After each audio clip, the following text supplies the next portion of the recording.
How's it going, everyone? Welcome to another typology interview. We have Rob back. So out of all of the people that want a second chance, I feel like I really want you to have a second chance because you were so blessed last time that it's still a good interview, but it's like, I want you to talk more. I want to get more of that info out of you for some reason. Yeah. Well, I was rewatching it, and you were like way sillier in that interview than you are in most interviews. You were like, okay, engaging. All right, I'll take the blame. Well, my fault.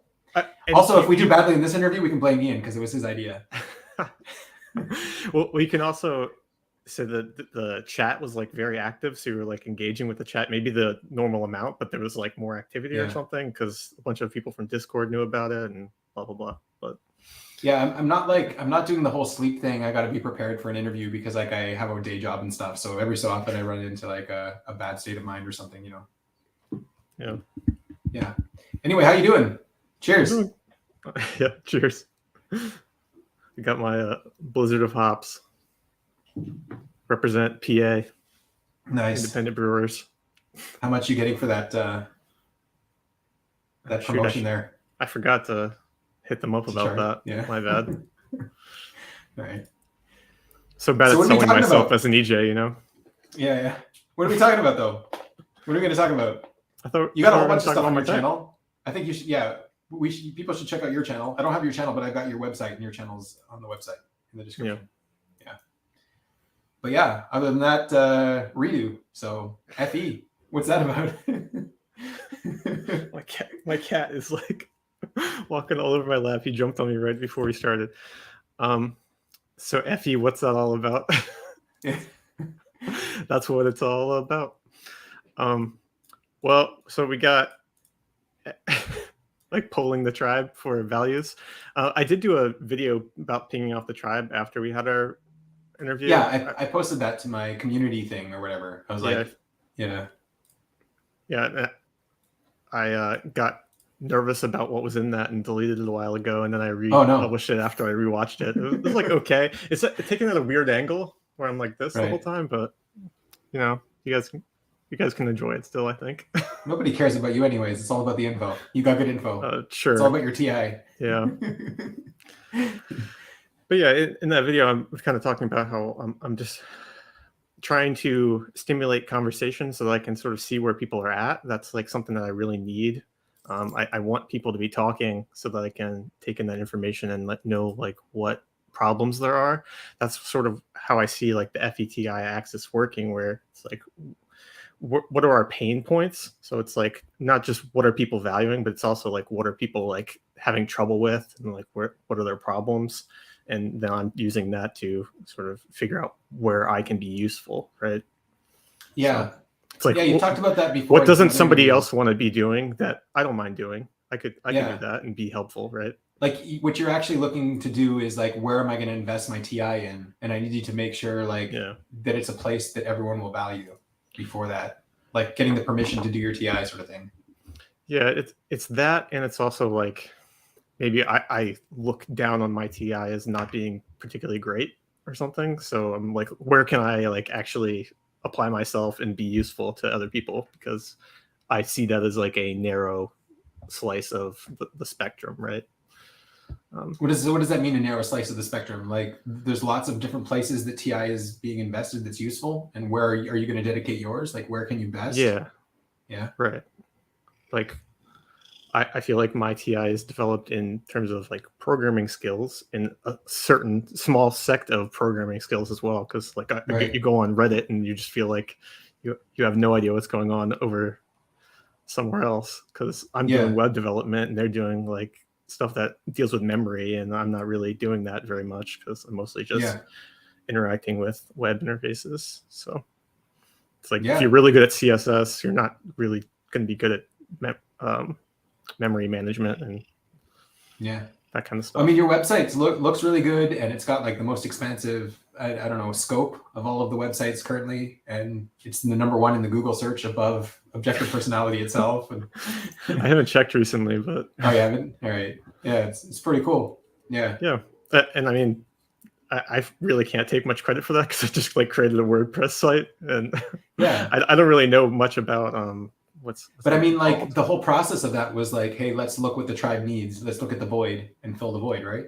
Right. Yeah. There's also this aspect of like the daemon TI where it's like, oh, this is like a thing that I'm really struggling with. And it's like, how can I stop other people from struggling with this too? Right. Like there's no solutions out here that are like Right. Kind satisfying of like me. that FI story where like this happened to me when I was a child, so I'm not going to let it ever happen to anyone again, sort of thing. Mm-hmm. So it's like I'm struggling with this, and I need to share it. So that, yeah. Yeah, I keep thinking about Dr. Mike and how like he's got this daemon TI, but he's out there like trying to explain these just medical concepts to people to at like a surface level. It's like trying to make it fun and engaging so that people can get this information that they need.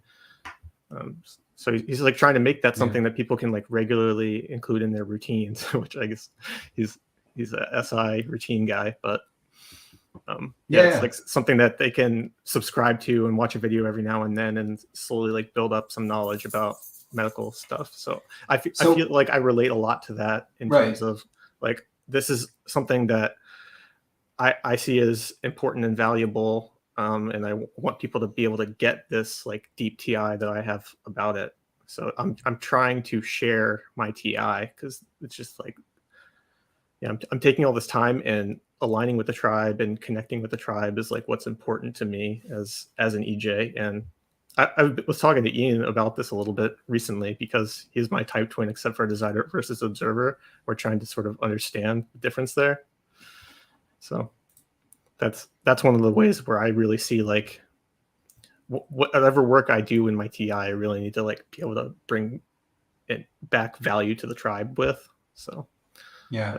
So just looking at the comments, I've got an important question. What do you think about Griff's face? You know Griff? What do I think about Griff's face? So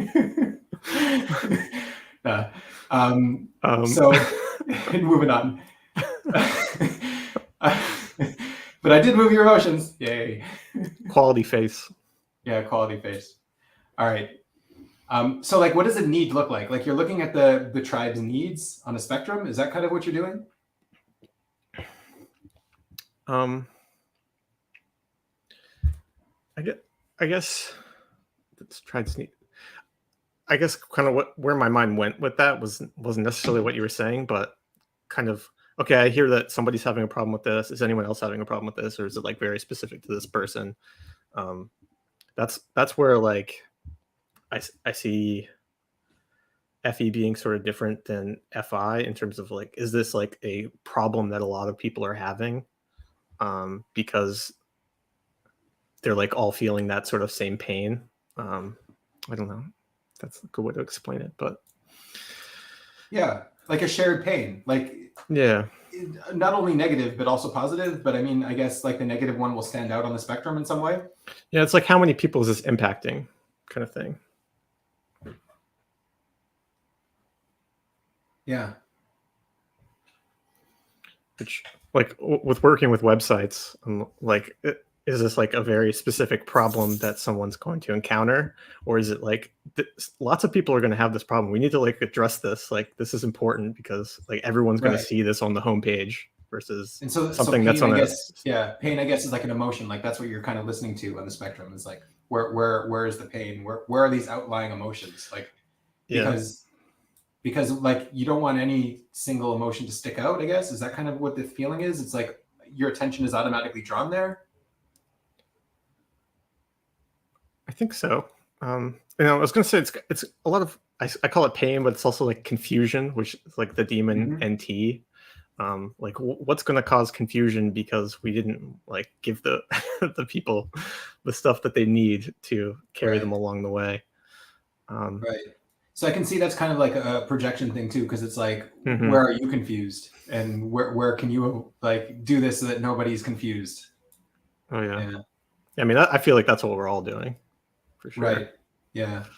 Yeah. But so EJ, it's like even more projecting it outwards, though. Right. Right. Yeah. Because you're like, I want to be left alone to think, so you're projecting on everybody else and leaving them alone to think. Yeah, because on one level, you're kind of just above or just around the lowest common denominator, like because I guess that's kind of what the EJs want to do. They want to stay near the lowest common denominator so that they can keep raising the bar. because like if no one's looking everybody after needs to that be little guy, aligned. right? Yeah, If no one's looking after the little guy, like if they're not with the people, then who will look after them? Who will look after the suffering and the things that, yeah. So yeah. So you could think of that as like terms of the objective personality community. Like we could just keep raising the bar up and like making this more and more complicated, but you always need some kind of entry point for a new person that enters, right? right. And Yeah. so that kind of stuff's Yeah, important. the new person is getting confused when they're coming in, so like, okay, let's bring them along with us, right? Yeah. Yeah. So that leads into another good question. Like, okay, so your blast is last, but like I always feel like the first place blast starts is seeing that need in the tribe, right? Because you're like, blast isn't about, hey, I got to get information out that's mine to improve my status or whatever. Like that's not what blast is. Blast is always for the other person. It's seeing, okay, what does this person need? And then that's what kind of even gives you permission to do it, because it's like, oh, this person needs this. I need to go do it. Whenever I have to blast, and it's like, okay, this person isn't going to like what I'm going to say, and this is going to be an awkward conversation or whatever, but like they need it. I'm just like, why? Why do I have to do it? Like, why can't someone else go and do it? Right? Do you get that as well? Do you ever get in those situations where like someone needs to hear something, but like you don't want to be the one to say it? I'm sure I do. Okay. Just block them out. You just block them out. You just don't say it anyways. Yeah. Yeah, I'm just well, like the tribe as a whole needs to hear something, because the tribe is a living organism as well, right? Yeah, I don't do that. You don't do that at all. No, that's not my role, man. That's not your role. Yeah, I mean, yeah, definitely to a fault, I would say. Right. Because it's funny, because you can see the needs of the tribe, but you're just not like addressing them, or what is that? So yeah, so the way I see that disconnect is like I see that we were trying to talk about like the trends a little bit in terms of like tracking trends. It's something that's like Gary Vee is like super into, but I feel like I'm just not doing that because like I just see the needs of the tribe as like super wiggly and like constantly changing. It almost seems like there's like no point to track the trends because they're just like constantly moving around. Right.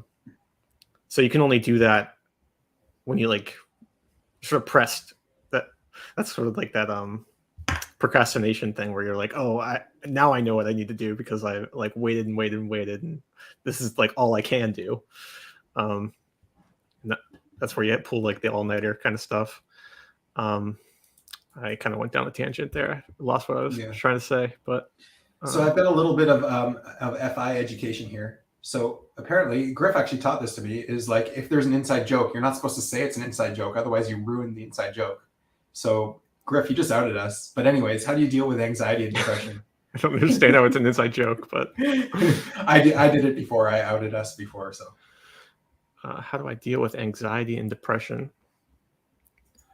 I feel like general anxiety isn't necessarily something I deal a lot with, to be honest. Do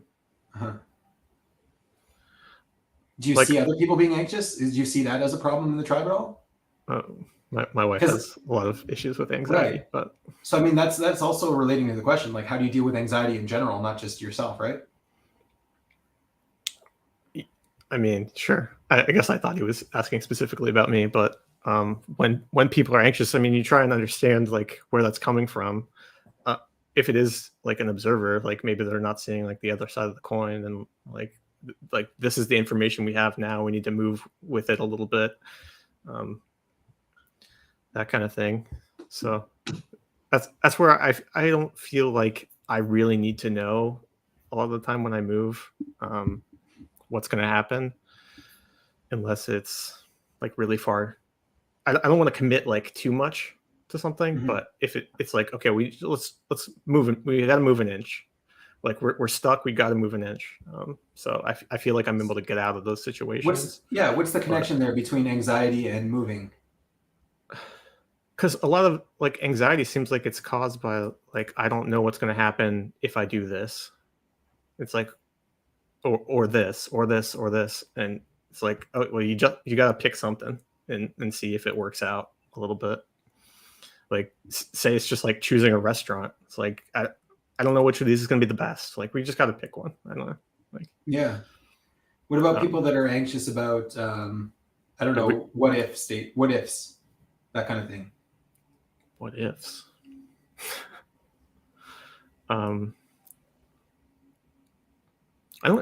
guess it's just like you gotta take your best guess. Like it is really just like the SENI style is like we've acquired like as much information as we can.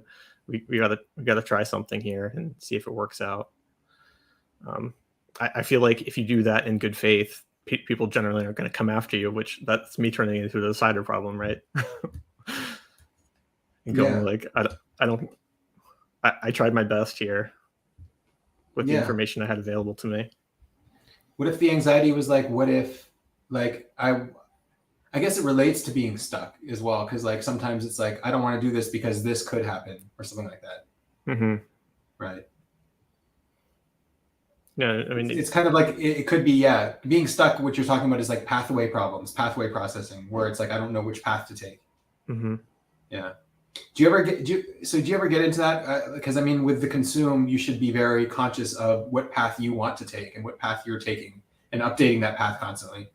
But then, like with the low blast, you don't really know like what path the tribe should take overall, or even how to direct them. Or do you know, but you just don't say it? I'm like very aware of like what I did and that it worked for me, but also like being aware that that's not going to work for everybody. That might not be right for everyone. So to say like this is what I did and that's what you should do too is like that feels illegal.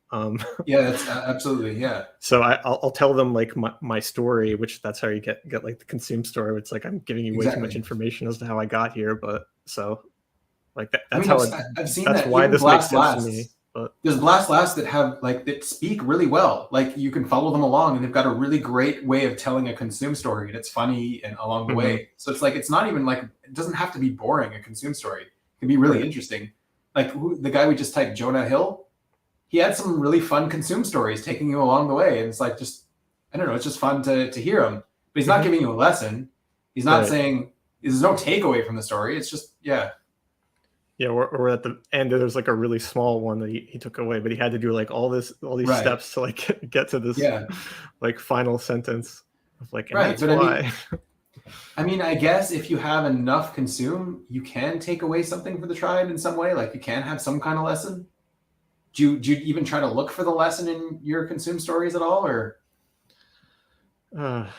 Yeah, it's so challenging. Like I've tried to be doing some YouTube videos where I'm like I feel like I'm trying to like teach from my TI a little bit, but yeah, it does just feel like I try and put too much into it. I try and like make my points too broad. But I don't often I'm sorry. I was just saying, I just like don't often think like this is the thing that I really want them to take away at the end. Necessarily, because the journey is like a little bit on that too. It's like when you said, okay, it feels like it's illegal. Like this is what worked for me, but like I can share that. Try to figure out what would work for you. Like it's your job to figure that out based on my story. Like do more consume. Yeah. Yeah, because I mean, I recently gotten into the Enneagram again with Enneagrammer.com and the big Hormone Enneagram podcast. And I've been like recommending that to people, but I'm not giving them like, this is what I learned and like trying to summarize it for them. I'm like, these are the podcasts I listen to. Go check it out. Yeah, because like if you could summarize it and share it, then they wouldn't even need to listen to the podcast, I guess. Yeah, and I just feel like to give them what I took away from it, it would just take so long. Feels impossible. Okay, so Griff actually has a good question, and Griff, keep asking questions. I appreciate everybody that asks questions, so feel free. So he's saying TE will recognize TI for being smart. Like TE will see all of the TIs on the spectrum, right? Now go be scared, all you TIs out there, because that's exactly how I am when I hear that. But anyways, when you find yourself FE recognizing FI, when do you find yourself?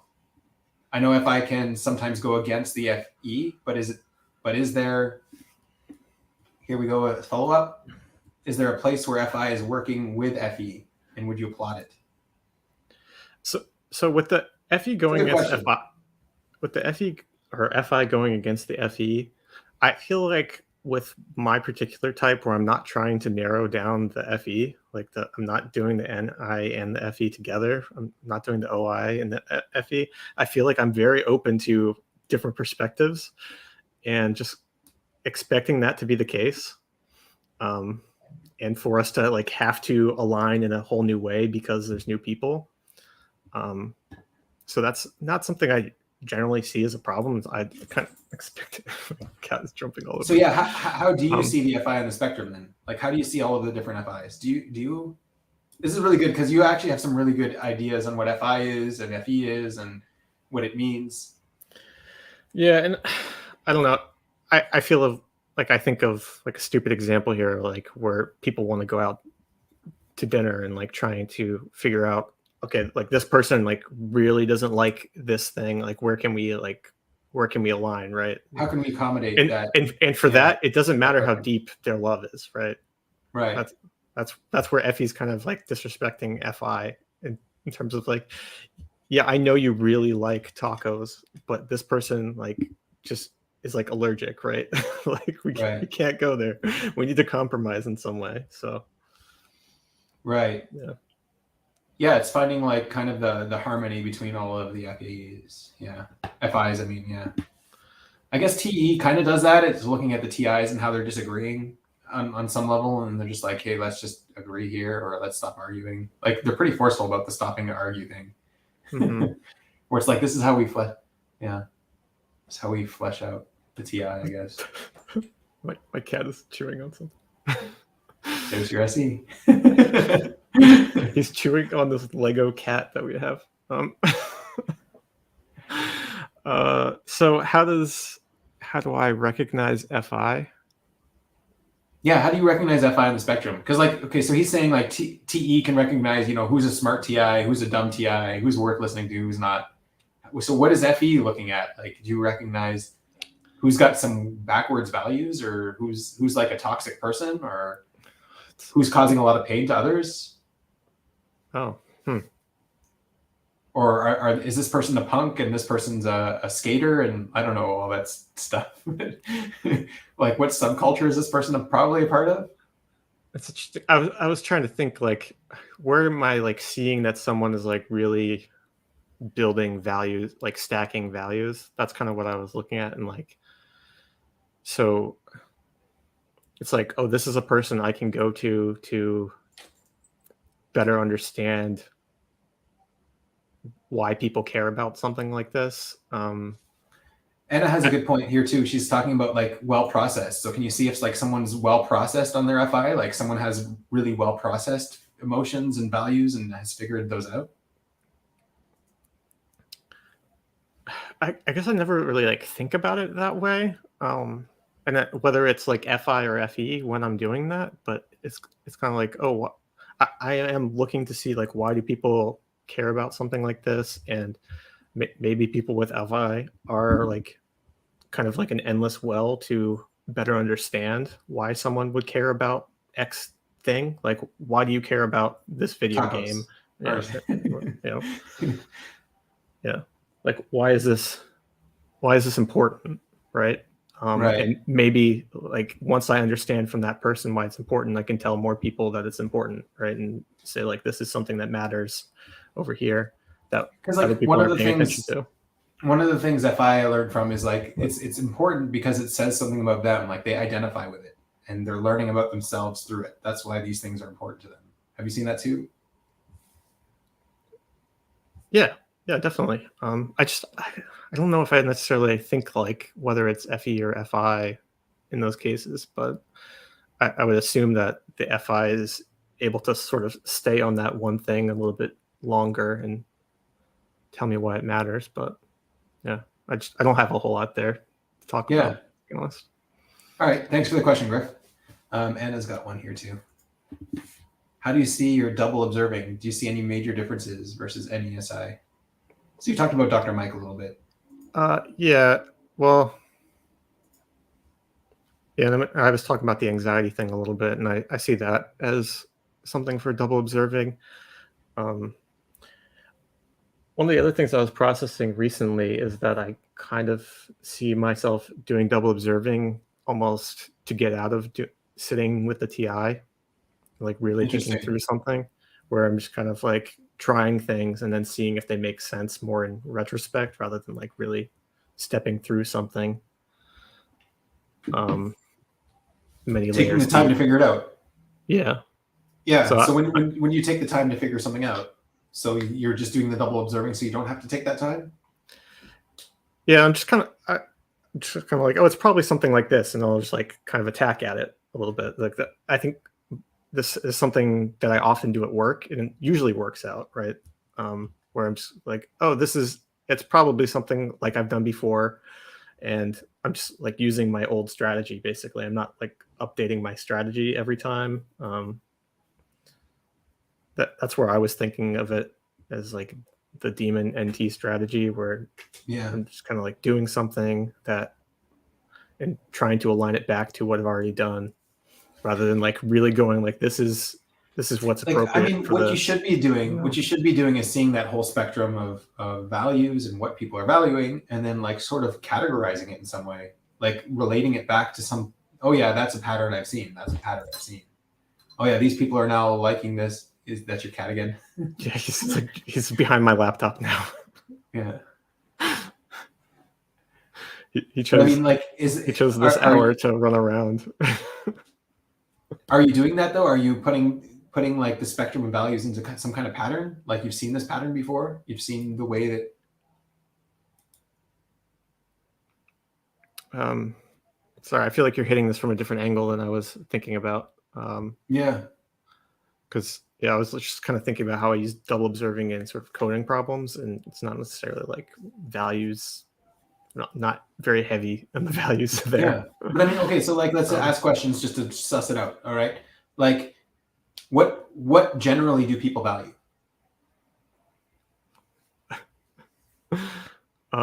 What is everyone's Depends on needs? the arena. Yeah. What are people's needs? Like, does everybody have the same kind of need, a core need? How do needs change across time? These are deep questions. Are you expecting me to answer these, or? Yeah. Oh, geez. I feel like you're like hitting at my empty NIFE or something. I mean, yeah, like this is your saviors. You should know what kind of needs people have in general. No. I mean, it really depends on the thing. Yeah. Like, what I do love people that, want? SC. It What do people depends. want when they tune into this interview? Like, that's like a specific Okay, need, good. right? Yeah, right there you go. So, what are people looking for? I have no idea. This is great. I feel like they're looking to be like entertained in some way and learn something. Generally, is what about, especially about the system, maybe the specific type, but like Keep that's going. very, yeah. Those are very like broad kind of needs that they're looking to be entertained from these interviews.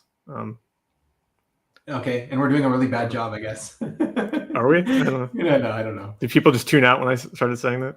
No. They're like, they don't know what I need.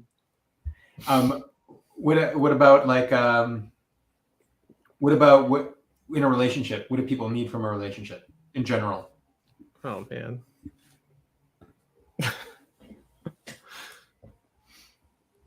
See, I almost feel like this is like boring. No, it's not boring because not everyone has your saviors. For you, it's boring. I know, it's funny. Yeah.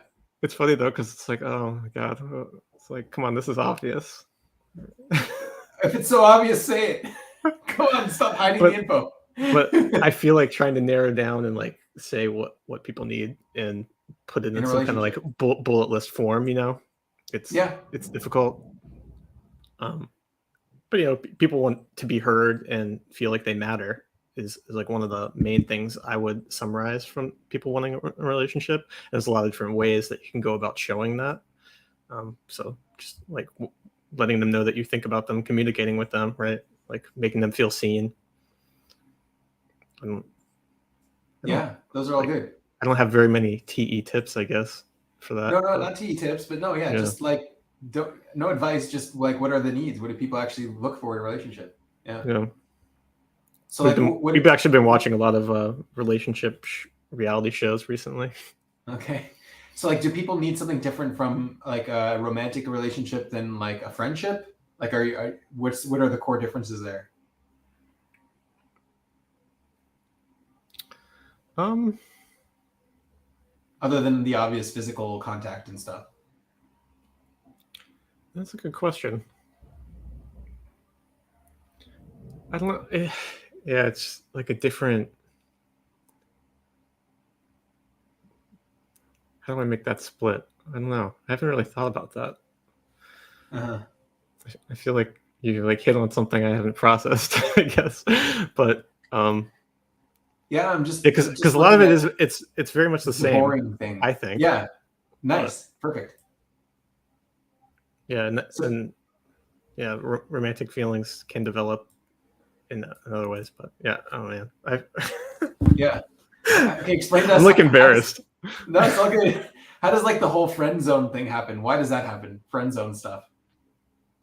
Well, that's like one person likes the other person in a particular way, and the other person does not feel that way.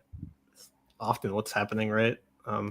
Okay. And maybe they're just not thinking about them in that way, or they haven't considered them as a as a sexual object. Like they just think of them as like a lot of like the movies and stuff use that trope where they're like, oh, they've been friends since like second grade, and so they weren't like thinking of each other romantically, and then now they're like in teen years, and one of them has started to feel that way. Yeah. So, but the other one's a nerd because there's a Ryan Reynolds movie like that, actually. Okay. Yeah, sorry to ask you these questions, but I'm just trying to suss out like what are your saviors actually seeing? Like what are you actually doing all day that you're not even conscious about? Because it's like it's the water you're breathing. Like you said it yourself. Like this is boring. Does anyone really want to hear this? Yeah, I mean, I feel like it really varies person to person. So you kind of like pick up on different emotional signals that people are giving off. Like I have a video about that too. Yeah. But like, are you tracking that a lot? Body language and stuff like this? Yeah, definitely. What people aren't saying, that kind of thing. But yeah, it's just like when is somebody uncomfortable in a situation? When does it seem like two people are talking past each other and just like not really hearing what the other person is sharing as their needs? That's something you see a lot on these reality dating shows. Right. Or they're like communicating it to the camera, but they don't say it to the person when they're actually together, which I'm sure there's like lots of blockers from like you get some sort of anxiety about like actually communicating that to your partner because it feels like huge, but then they're just like saying it to the camera and you're just like, just tell it to them, come on. Right. If you see some kind of dynamic between people, right, can you sort of just guess at what the relationship will end up like in the future based on their dynamic now? No, I don't really do that. You don't do that? Yeah, actually.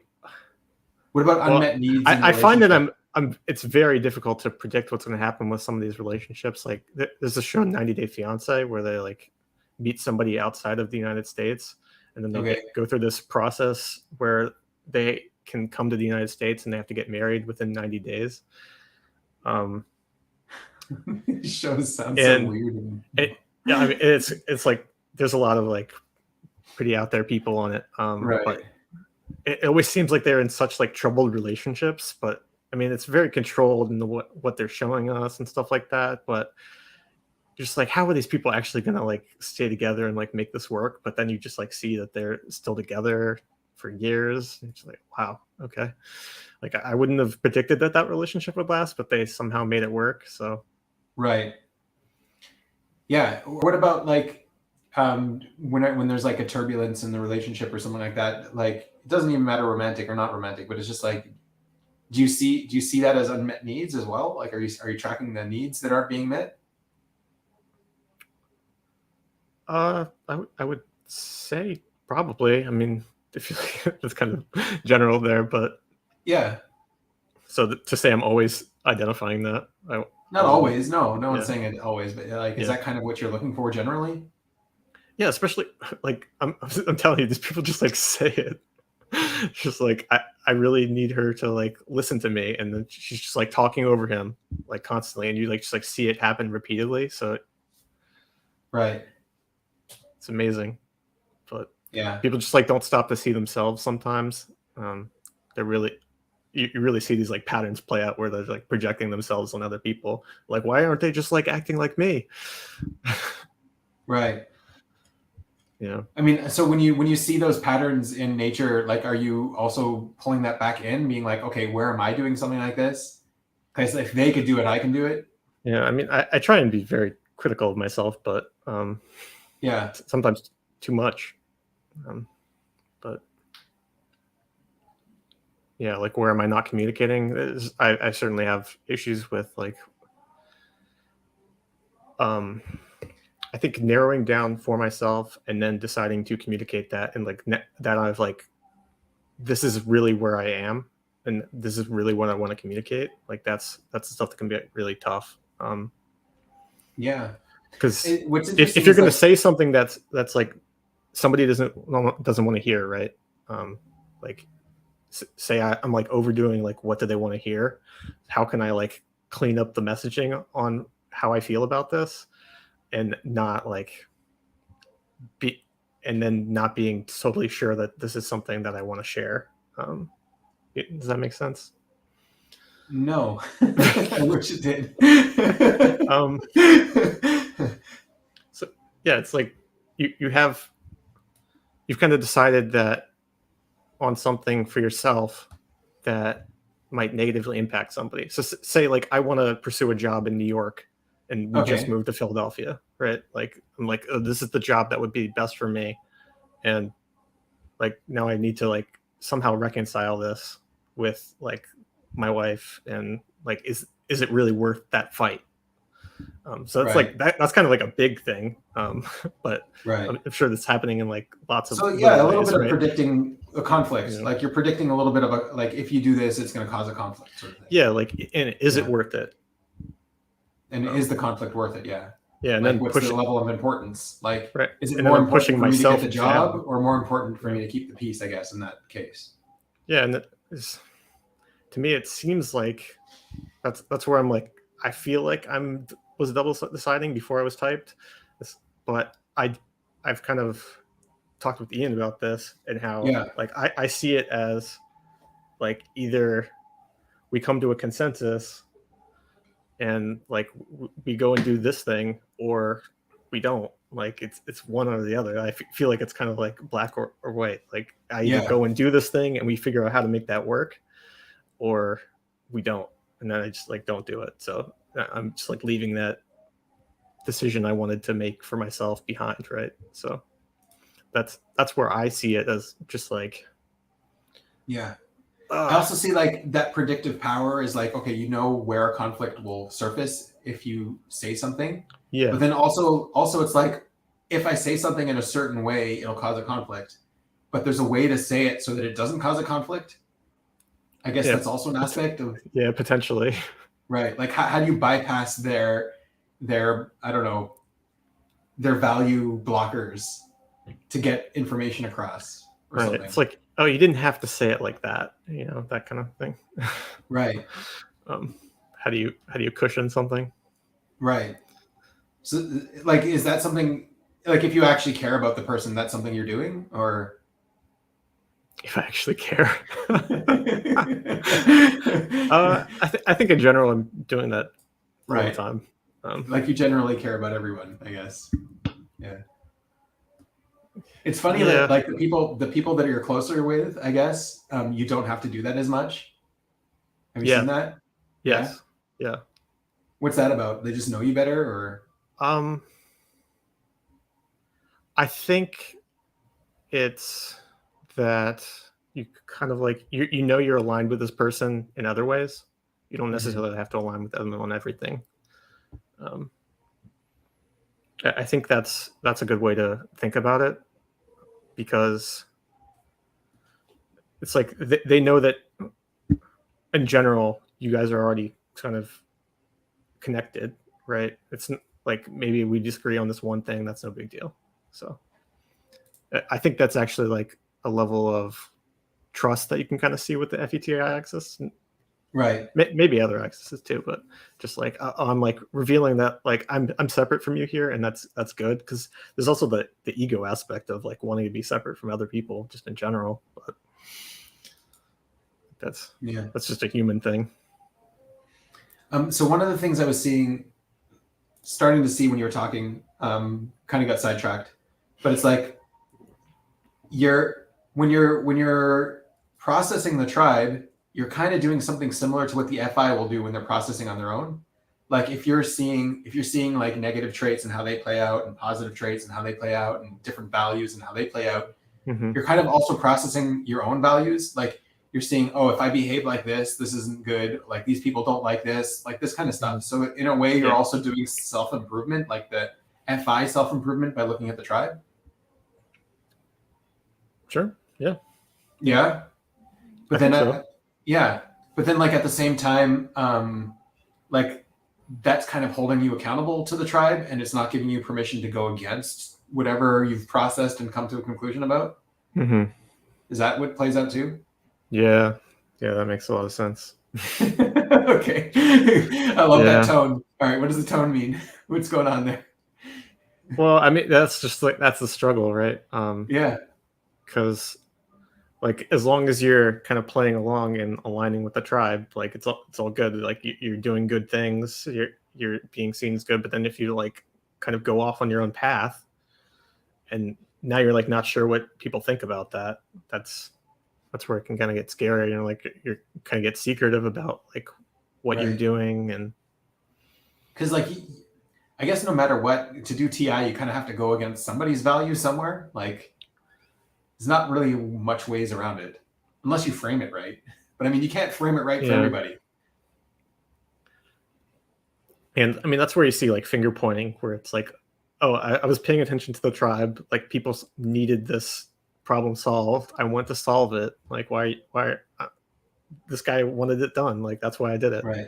Like, right. Yeah. We talked about the prioritizing stuff a little bit in our previous interview.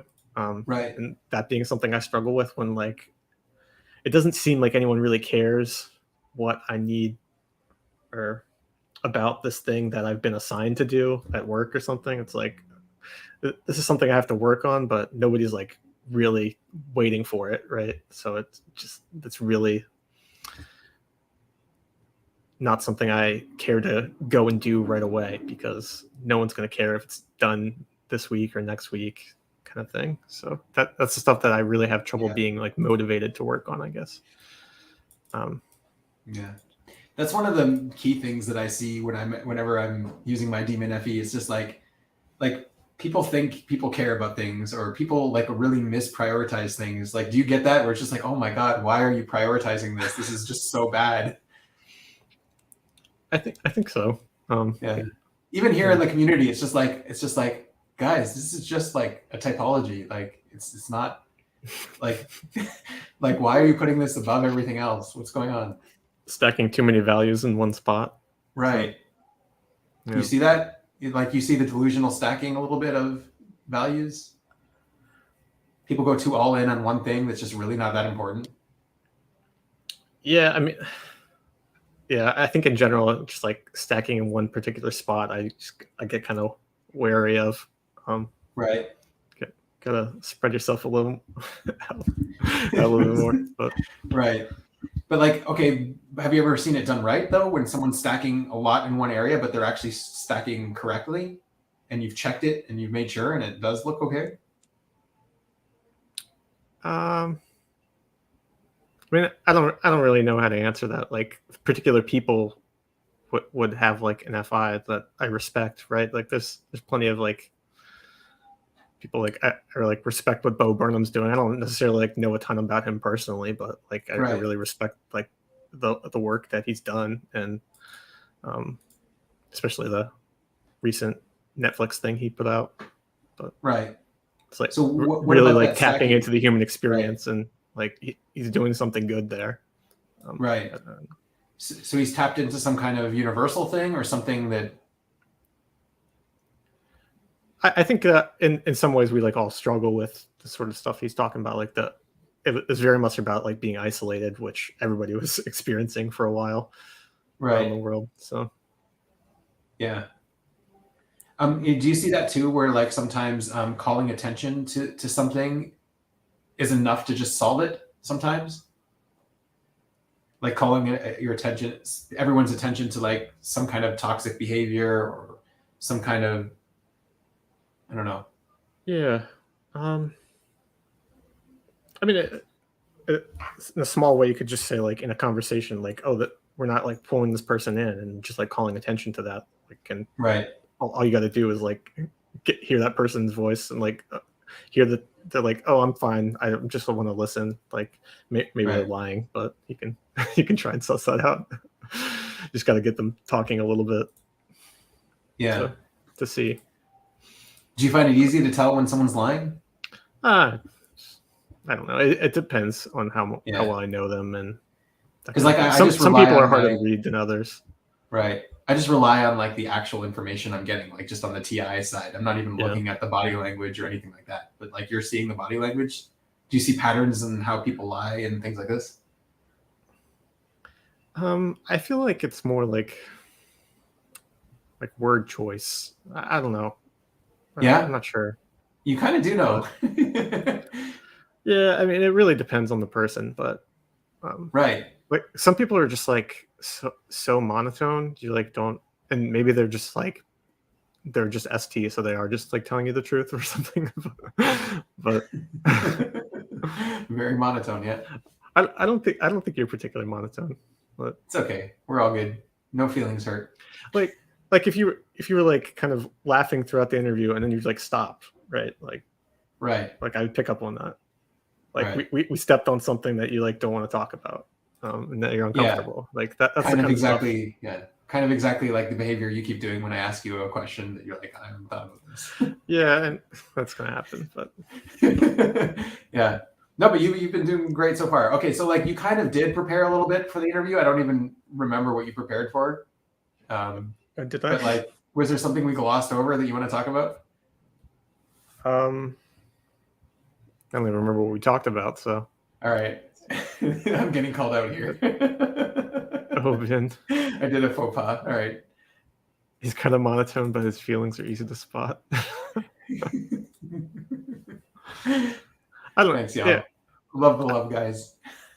I mean, that's why it is important to just sort of see like when somebody really shifts. That's the kind of stuff I'm picking up on. I'm not necessarily like going in with a particular strategy to understand like where somebody's uncomfortable, and like saviors and demons, like that's the kind of stuff you're looking for. I don't feel like I'm better at that than anybody else, really. So because a lot of that stuff's super subtle. Can be hard to spot. Or I just like don't believe it because he didn't breathing, things like this. You're spotting that a little bit, or well, they just they might get tensed up, and it might it can change like interview to interview with some of these people. Like the DP30 guy, he just like points a camera at their face and has them talk, versus like being on the Colbert Show or something like that. Like it's like totally different vibe. So they might be just like cracking jokes versus like really trying to like be serious about acting. And but is that fun for you a little bit to try to get emotional reactions out of people? Are you doing that and trying to move people's emotions a little bit? Oh yeah. What's that like? It's just a game. I mean, I feel like I'm normally just like trying to kind of see where people are at. Because when people are like super kind of reserved and not really giving you a whole lot, you're like, are you like enjoying what's going on? Right. Are there people that like would you rather be somewhere else? Like like you want me to go away? Like what's going on? Like, I don't know. Yeah. Are there people that you've successfully cracked and it's just like a high out of it, or what? I feel like my wife can be like that sometimes, but she's not that hard. But like when you do get her to crack a smile or something, you're just like, yes. Yeah. Yeah. Or just like she makes pretty strong reactions to me sometimes. Like she'll like if I'm like really corny, she'll just like stare at me. It's funny. Right. Yeah. And then like sometimes you can, I guess sometimes you also do the opposite, where it's just like, let's punch at this guy in the spectrum. Like I've noticed you do that a little bit to me too. It's just like, let's just smack him here and see how he reacts. What did I do? I don't know.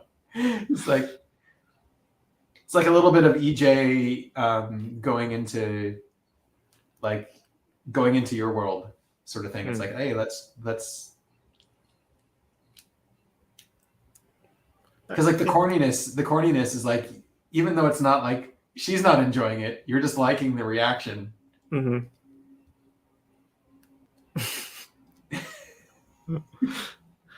All right. Yeah, I don't know. They talk about FI self-amusement, but I feel like I self-amuse myself all the time. But, I mean, I'd like if they were also enjoying it to some degree, right?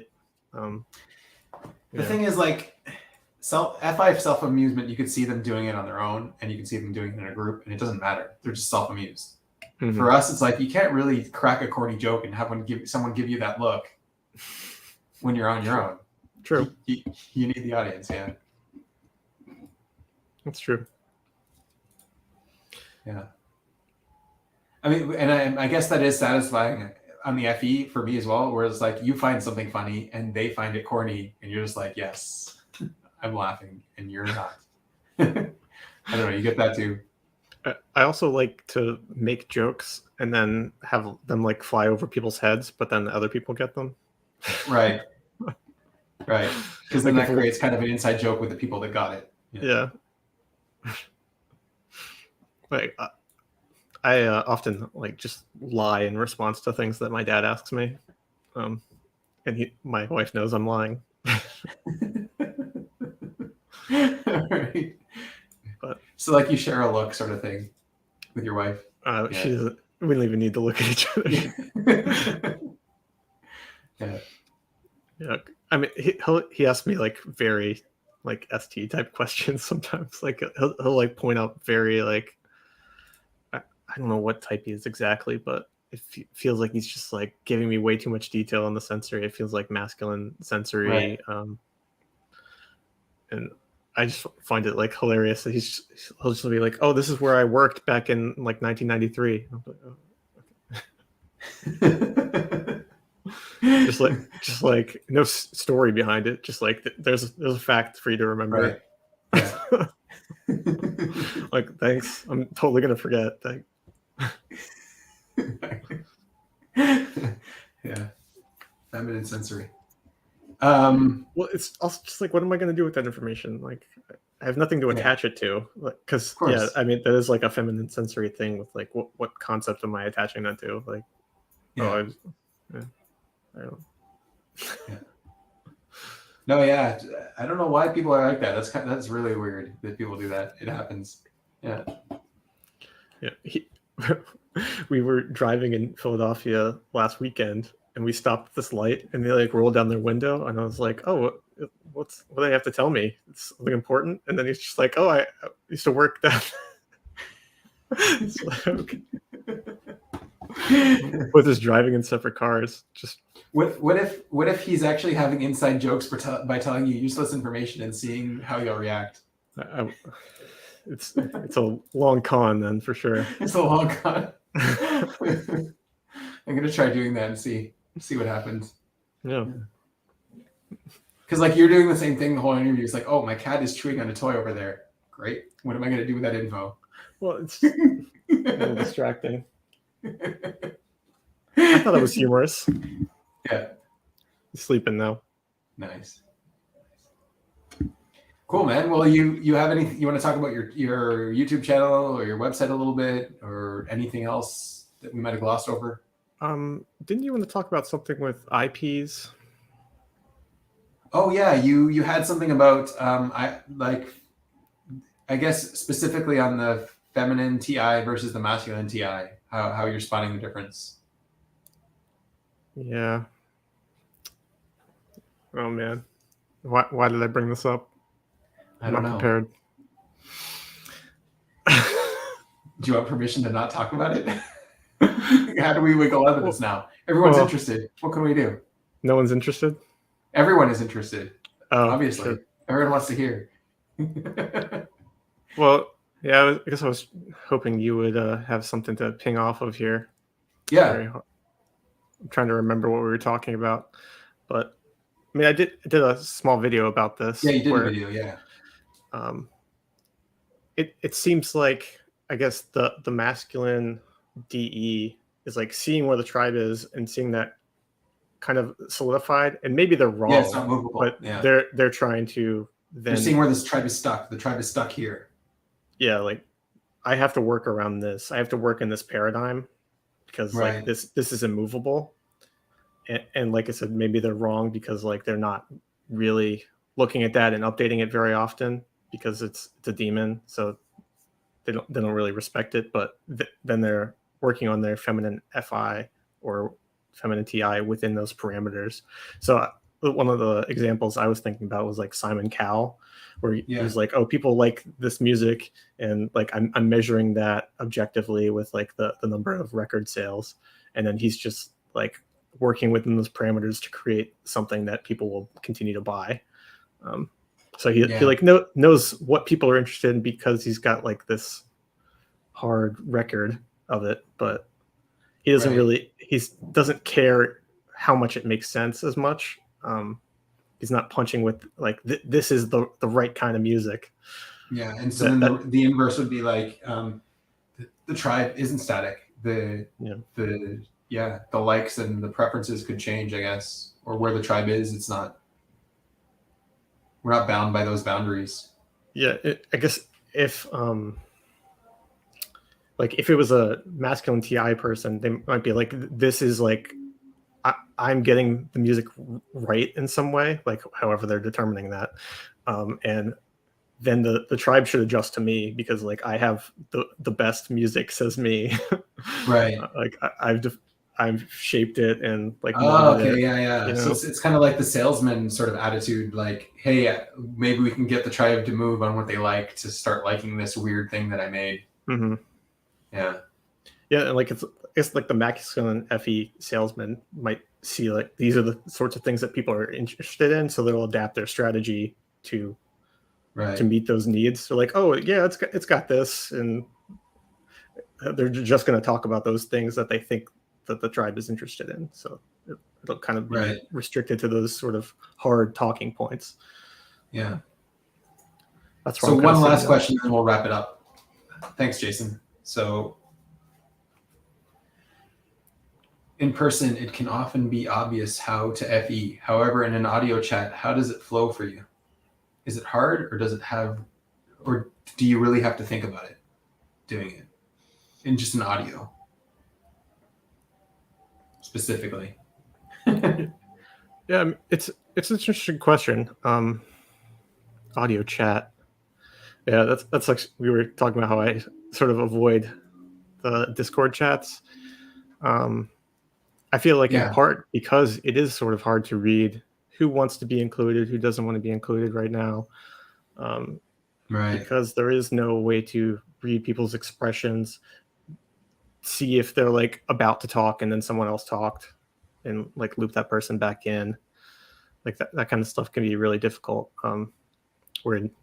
Like, was he talking about text chat there too? No, just audio specifically, but you can go into text feel free. Okay.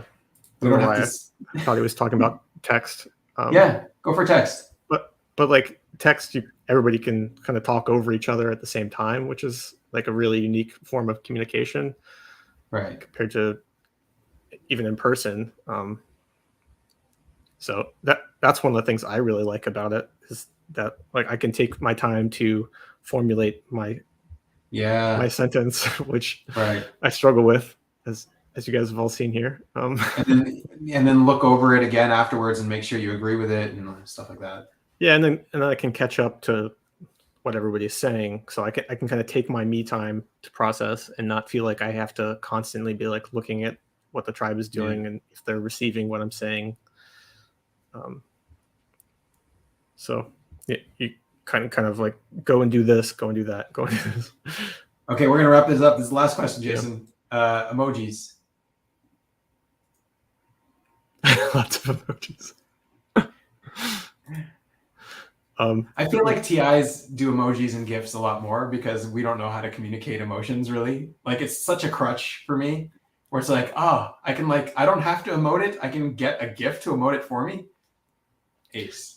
Yeah, I feel like I try and like match what other people are doing a little bit. Right. And then sometimes I notice that like somebody's not using them at all. And I'm like, I'm still probably going to use them, but I'm like, maybe they're judging me for for using them so much. But I don't know. It's become such like a right. Go to decider thing. But it's funny too. Like professional emails today, it's like, do I use emojis or don't I? Because like the lines are getting pretty blurred, right? Yeah. Even in like a professional email, of like sometimes you see an emoji every so often. You're just like, that is not inappropriate. How did they do that? Yeah. I pretty much only ever throw like a smiley face into an email, but right. that's about it. Yeah. Outlook automatically changes it to a little smiley. But nice. All right. Well, cool, man. Thank you for coming out. Thank you, Ian, for insisting that Rob comes out. Always good talking to you. Yeah, always good talking to you, man. Have a good one, guys. Stick around for a second, Rob. Bye.